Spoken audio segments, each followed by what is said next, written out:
우리가 지난 3주 동안 연말연시를 맞이해서 중요한 주제를 다루었죠.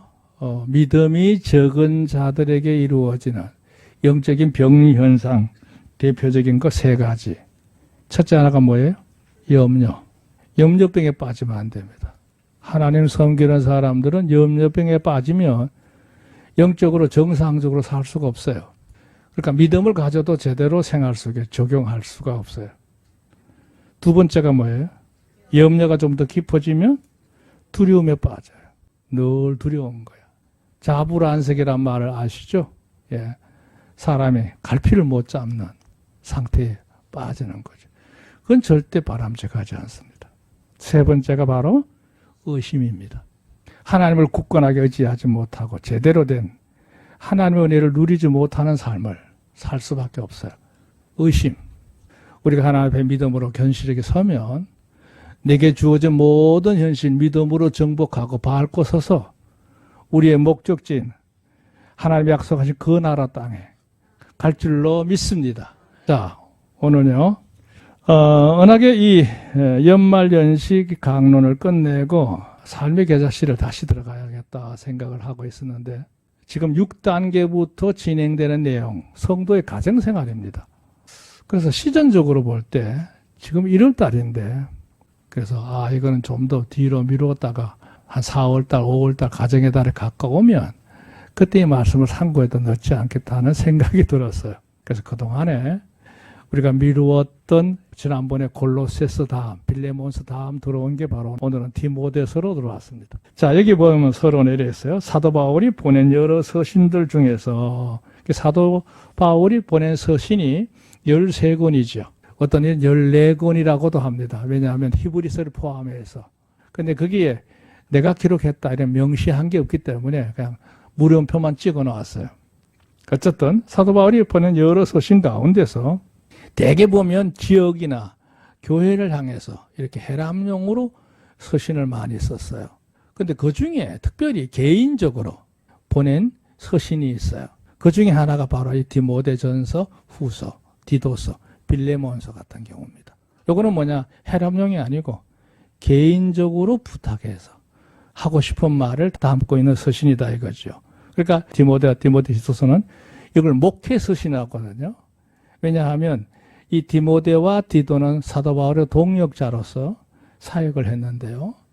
참 충성스러운 동역자였고 사도 바울이 디모데 같은 경우에는 내 아들이다 할 만큼 아주 공개적으로 그렇게 선언을 했어요.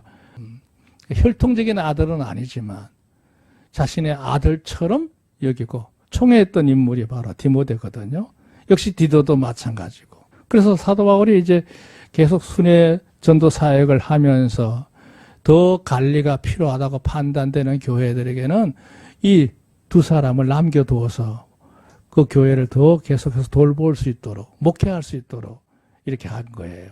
그 대표적인 교회가 바로 에베소 교회입니다. 디모데에게 교회를 맡기면서 이 교회를 좀 잘 관리해서 성도들이 신앙에 흔들림 없이 잘 유지될 수 있도록 좀 다스려 주라. 이렇게 맡겨놔요. 이 당시 이 디모데 전서를 기록할 당시는 사도 바울이 이제 제4차 전도여행이라고 하죠. 그건 전도여행이 아니죠. 제수로 이송이 돼가지고 미결수가 돼서 로마에 도착해가지고 갇힌 때가 이제 62년 정도. 사도 바울이 그곳에서 한 2년 동안 연금 생활을 해요. 그러니까 제목이 정해지지는 않고 그냥 미결수 상태로서 가택에 제한되어 있는 이런 상태였어요. 갇혀 있지만 자유롭게 지인들을 만나고 교제할 수 있는 그런 상황이었죠. 2년 동안 있다가 풀려나요.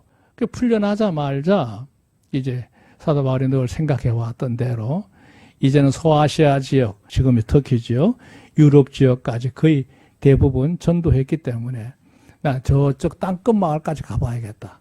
그게 스바나입니다. 스바나. 지금의 스페인 지역까지 올라가서 복음을 전거해야겠다. 이런 뜻을 품고 계셨던 것 같아요. 그래가지고 이제 디모데를 내가 가는 동안에 너는 에베소에 가서 교회를 좀 잘 관리해달라. 보냈던 것이죠.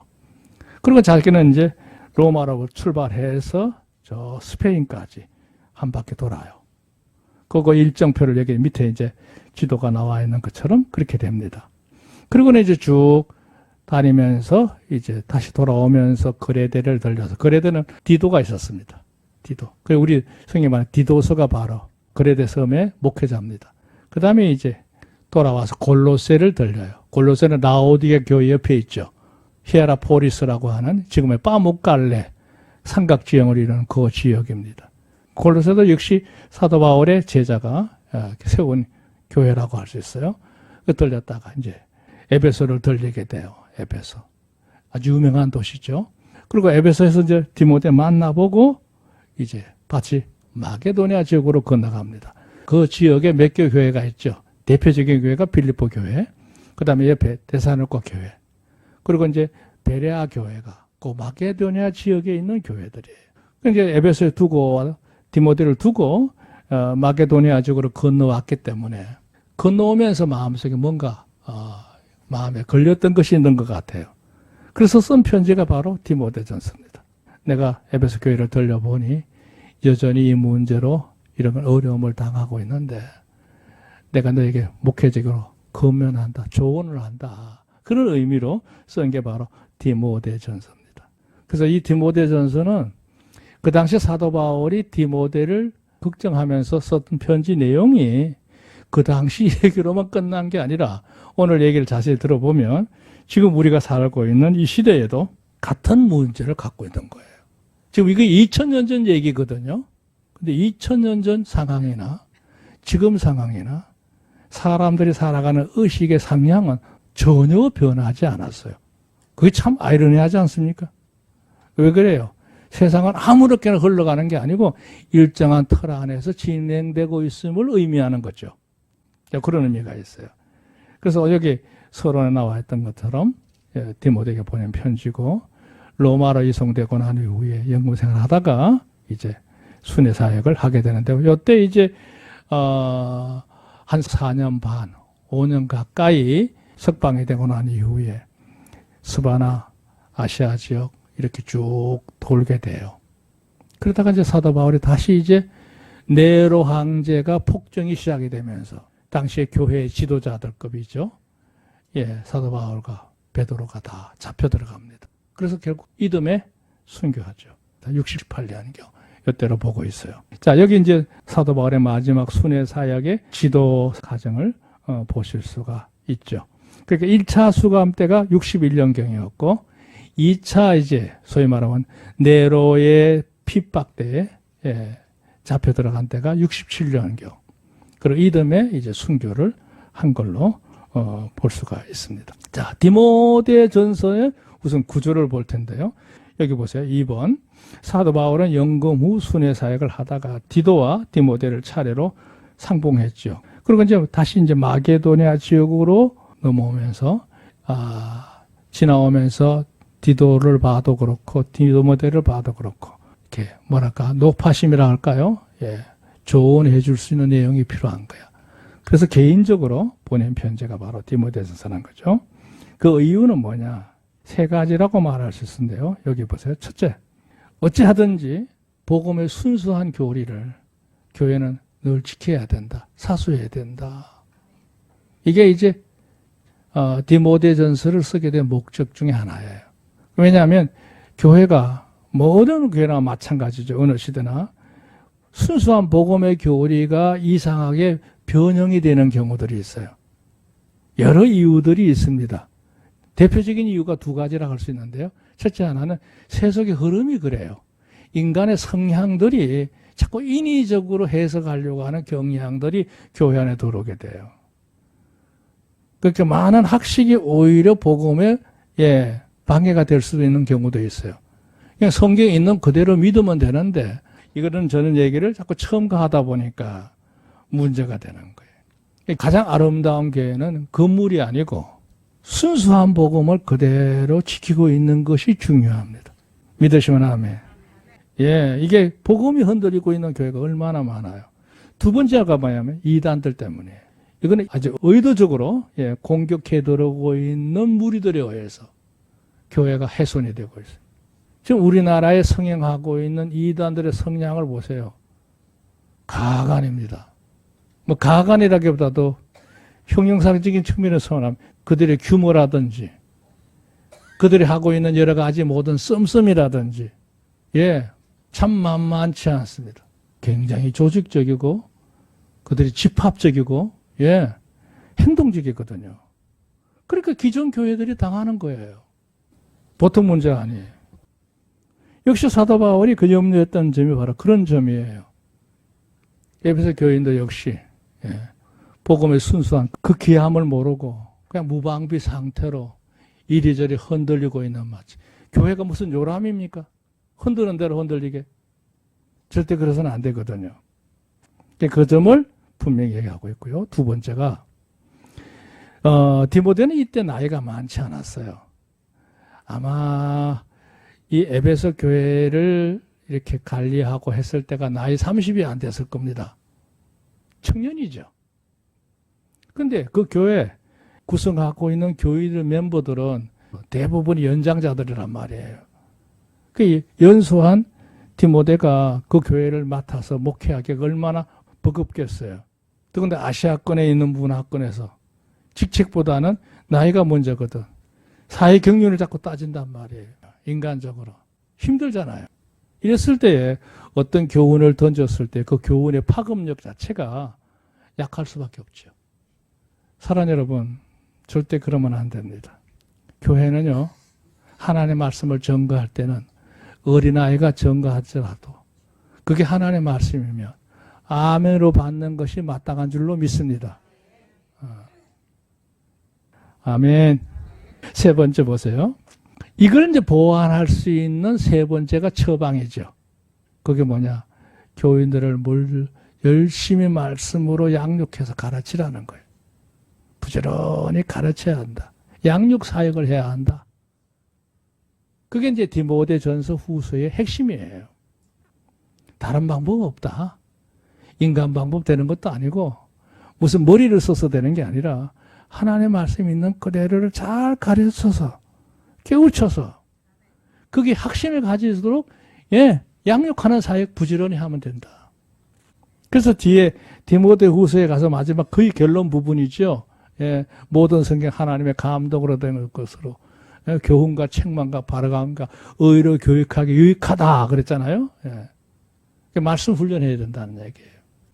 그거를 이제 강조하는 것이 이 목회 서신의 하나의 결말이라고 말할 수 있어요. 그럼 뭐예요? 그건 원리잖아요. 지금부터 네 번째가 필요합니다. 우리도 그렇게 해야 합니다. 믿으시면 아멘? 우리도 열심히 말씀 먹고 배우는 대로 내게 내 마음에 담는 은혜 역사가 필요한 거죠. 자, 그래서 그 구조를 보시면 디모데전서는 뭐 복잡할 거 없어요. 복음적 교회는 이런 거다 하는 게 3장까지 내용이고요. 반반 나누어서 4장부터 6장까지는 성도는 이런 면을 실천하고 살아야 된다. 그런 점을 다루고 있는 점이 바로 이런 점이에요. 자, 오늘 본론 내용을 하고 조금 넘어갑시다. 3번, 이단의 어리석음을 경계하라 그랬어요. 이게 첫 메시지죠. 1절, 우리 구주 하나님과 우리의 소망이신 그리스도 예수의 명령을 따라 그리스도 예수의 사도된 바울은 그랬어요.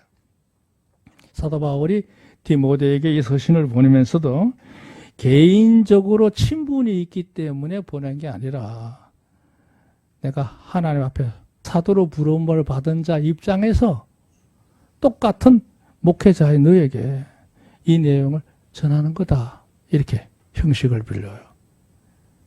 그러니까 개인적으로 친하기 때문에 보내는 게 아니고 내가 사도로 부름을 받았기 때문에 이 이치에서 이 책임감을 가지고 너에게 전하는 메시지다. 이런 얘기죠. 예, 신중하게 받아야 된다는 얘기죠. 그러니까 우리 구주 하나님과 우리 소망이신 그리스도 예수의 명령을 따라서 그분의 뜻을 따라서 그리스도 예수의 사도된 바울이라 예수님을 전하는 선생이 된 거예요. 그런 나 바울이다. 자기 가시하려고 하는 표현이 아니에요. 예. 그러면서 이렇게 말합니다. 믿음 안에서 참 아들 된 디모데에게. 그러니까 혈육적인 건 아니지만 너는 내게 아들과 같다는 얘기죠. 편지하노니 하나님 아버지와 그리스도 예수 우리 주께로부터 은혜와 긍휼과 평강이 내게 있을지어다. 할렐루야. 내게 임했던 은혜가 넘쳤던 것처럼 이 은혜가 너에게도 늘 함께 하기를 복을 빈다. 믿으시면 아멘. 자, 저러면 또 한번 배워볼게요. 지금까지 하나님은 저에게 많은 걸 축복하셨는데 이 축복을 받은 것처럼 여러분 생에도 하나님의 은혜가 함께 하시기를 주님으로 축원합니다. 그 중요합니다. 내가 이런 복을 받아봤다. 너도 이 복을 꼭 같이 누리기를 원한다. 이런 복이죠. 그게 이제 바로 2절 말씀의 핵심이에요. 자, 3절. 내가 마게도냐로 갈 때에 너를 건하여 에베소에 머물러 한 것은, 그러니까 같이 동행하지 않았고, 디모데 너는 에베소 교회에 남아서 이 교회를 잘 관리해달라 이런 얘기죠.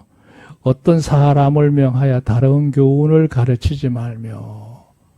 왜 안 데려갔느냐? 교회 분위기를 보니 너가 없으면 안 되겠더라. 어떻게 하든지 교회를 잘 지켜야겠다. 왜냐하면 복음, 순수한 복음 외에 엉뚱한 것들이 교회에 끼어드는 게 눈에 보이는구나. 그래, 넌 남아서 그들을 막아야겠다. 그런 마음으로 너를 남겨둔 거다. 이런 얘기예요. 그러니까 이 거짓된 교사들, 여기 그랬죠? 설명해 놨죠.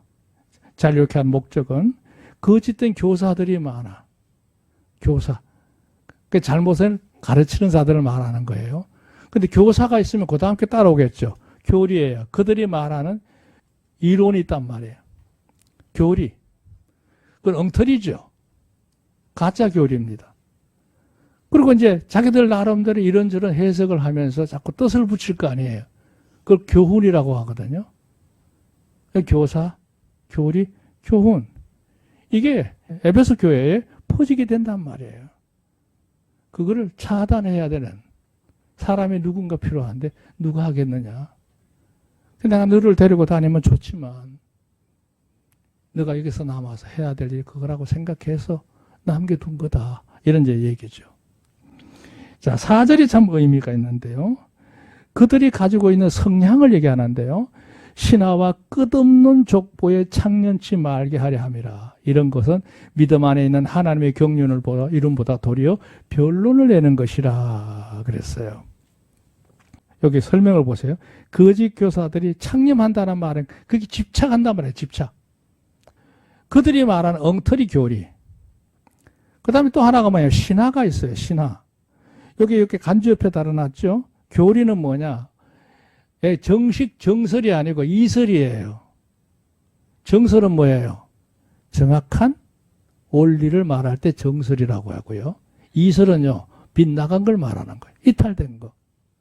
그거를 마치 정상인 것처럼 가르친단 말이에요. 이설들을. 뿐만 아니라 그렇게 해서 안 되면요, 2단계를 쓰는 방법이 뭐예요? 신화를 써요. 신화. 신화는요, 꾸며낸 얘기입니다. 있지도 않는 것을 그럴듯하게 만들어서 쓰는 얘기들이 있어요. 설교회 때 조심해야 될 게 뭐냐면 예화를 잘 써야 되는데요. 예화는 있지도 않는 것을 그럴듯하게 만든 예화들이 많죠. 그게 다 신화들입니다. 그걸 들으면서 심오하다고 생각하면 안 돼요. 꾸맨 얘기는요, 얼마든지 꾸며낼 수 있어요. 지금은. 기가 막히게 됩니다. 예를 들자면 제가 채피티에 가가지고 오늘 내가 이런 얘기를 해야 되는데 그 비슷한 얘기를 잘 설명할 수 있는 예 하나 만들어서 봐. 그리고 제가 명령을 주잖아요. 그러면요, 웃기는 얘기예요. 3초도 안 돼서 얘기가 하나 만들어서 튀어나옵니다. 읽어보면요, 쌈박해 넘어가요. 근거도 없어요. 이것저것 만들어서. 지금 시대가 그렇습니다. 인공지능 시대가 그래요. 지금 AI 시대가. 이게 다 뭐야? 가설입니다. 지금은 연금술이 얼마나 많이 발달했는지 똑같은 말도 누가 들었었던 숨이 넘어갈 만큼 매력적인 말들이 많잖아요. 진실은 상관없어. 그냥 말만 그렇게 만든 거예요. 말을 얼마나 잘 포장을 했는지. 요즘 연금술을 배우는 사람들이 있잖아요. 근데 이제 그렇게 컴퓨터가 합니다, 지금. 또 하나, 족보입니다, 족보. 족보라는 말은 뭐냐면은요, 이 족보라는 말을 쓰는 건 하나의 어떤 정통성을 주장하기 위해서 이걸 덜먹이게 되는데요. 결국에는 뭐냐, 여기다가 억설이라고 했는데, 억설. 억설은 뭐냐면 억지로 주장하기 위해서 깨 맞춘 거예요. 이런 것들이 많아요. 그래서 거짓 교사들이 하는 거, 끝없는 족보에 창년치 말게 하ям이라. 그래서 이런 것은 믿음 안에 있는 하나님의 경륜을 이름보다 도리어 변론을 낸다 그랬어요. 시끄럽기만 하다 이 말이죠. 5절 경계의 목적은 우리가 항상 가져야 될 거, 이거 보세요. 이거 참 제가 좋아하는 구절인데, 청결한 마음과 선한 양심과 거짓이 없는 믿음으로 나는 사랑뿐이다 그랬어요. 믿으시면 아멘. 이거 꼭 늘 소유하시기를 지금 축원합니다. 뭐? 청결한 마음, 깨끗한 마음. 두 번째, 선한 양심. 예, 반듯한 삶의 운용이죠. 거짓이 없는 믿음. 예, 진리를 확신한 가운데서 나와 있는 그 확신 가운데서 생긴 의식을 가지고 사는 거예요. 그러니까 이단을 경계하는 이유는 뭐냐? 첫째, 내 마음이 깨끗하기 위해서, 선한 양심 지키기 위해서, 제대로 된 반듯한 믿음을 가지기 위해서 이단으로부터 보호해야 된다는 거죠. 6절, 사람들이 이에서 벗어나 헛된 말에 빠져서, 그렇죠? 그들의 거짓 교사에 빠져서 율법의 선생이 되려 하나 자기의 말하는 것이나 자기 확장하는 것도 깨닫지 못하는도다. 이 재미있는 말이에요. 이단들이 가지고 있는 특징을 얘기한 건데 아주 정확하게 얘기했어요. 이단들은 사람들의 마음을 해집기 위해서 공론을 만들어요. 엉뚱한 설을 만들어요. 그래서 공론화시켜요. 근데 다시 알고 보면 그 전부 뿌리가 없는 거짓된 것들이야. 전부 거짓이야. 그리고 그렇게 하면서 사람들 앞에서는 야, 많이 안다, 유식하다, 이런 인정을 받으려고 하지만 더 웃기는 건요, 그렇게 말하는 그 말에도 자기 스스로도 확신이 없어. 겉으로만 그렇게 포장할 뿐이에요. 그래서 이단들 이렇게 얘기하는 걸 들으면요, 참 성경 많이 아는 것 같고 대단합니다. 근데 막상 돌아서 뒤에서 한번 이렇게 돌려가지고 한번 질문을 하면 대답을 못해요. 왜 그래요? 그것만 배웠기 때문에. 그것만. 그 하는 말 있잖아요. 이 세상에 제일 무서운 사람이 누구냐? 책 한 권만 읽은 사람이 제일 무서운 거야. 그것밖에 아는 게 없으니까. 하나님의 말씀을 우리가 대할 때 그런 말들 앞에 속지 마시고, 저들이 영웅같이 우쭐하지만 실제는 아무것도 없는, 깨달음이 없는 사람들이에요. 깨달음이 없어요. 너무 단순하죠. 8절. 그러나 사람이 율법을 법있게 쓰면 율법은 선한 것을 주라 하노라. 이게 무슨 말이냐면요.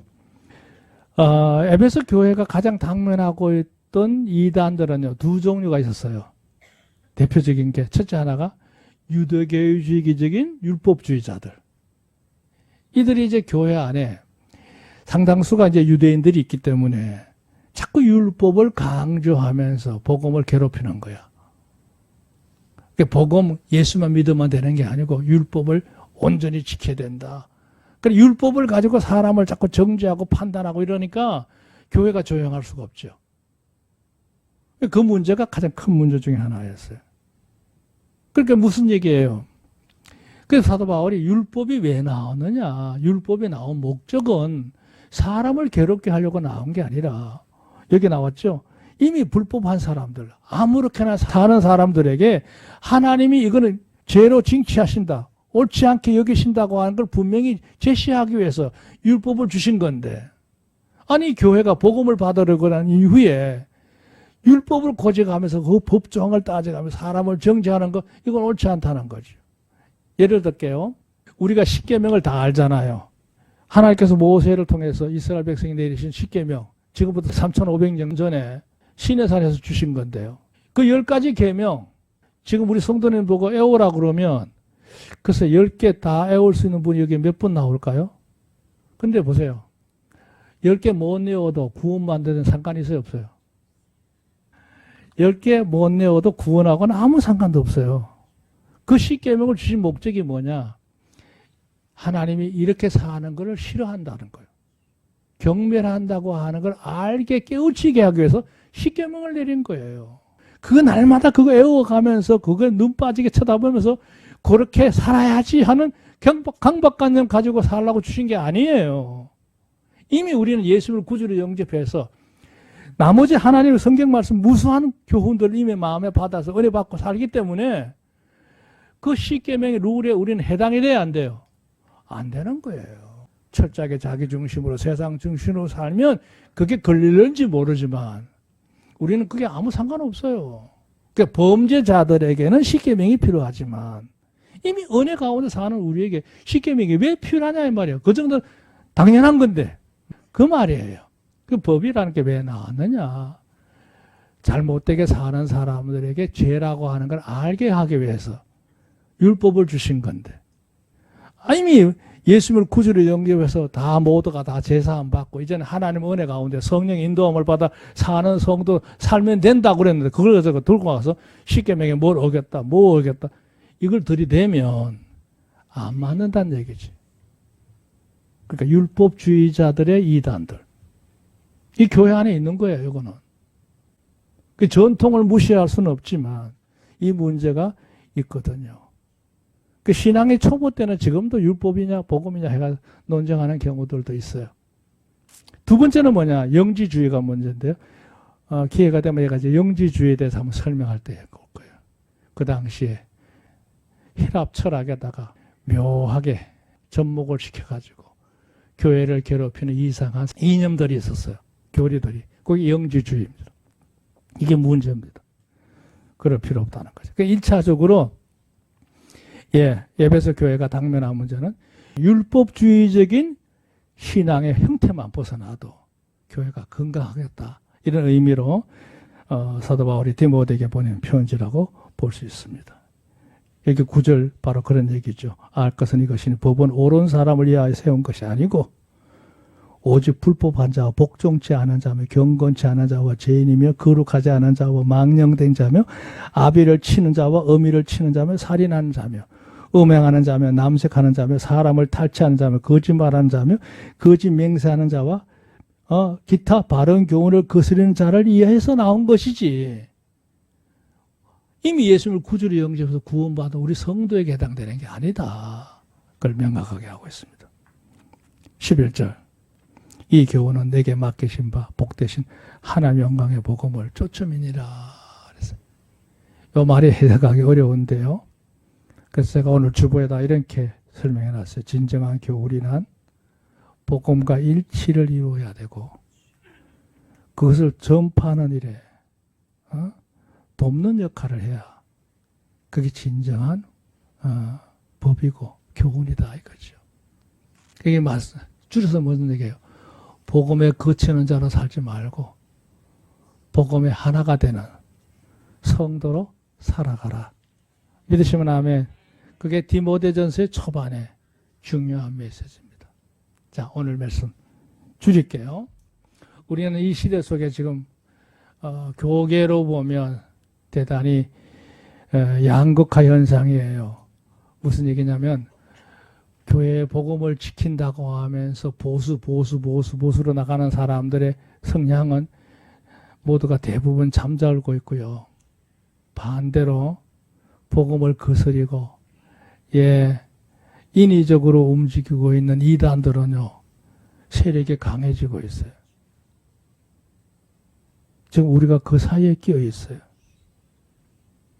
중요한 건 한눈 팔지 마시고 믿음 안에서 굳게 서서 복음을 순수하게 지켜가는 성도가 되기를 좀 축원합니다. 복음은 변하는 게 아닙니다. 예수님이 세우신 그대로 과거에도 그랬고 오늘도 그렇고 미래도 그렇게 들어가는 겁니다. 주의 이름에 성령의 역사 있기를 주님을 축원합니다.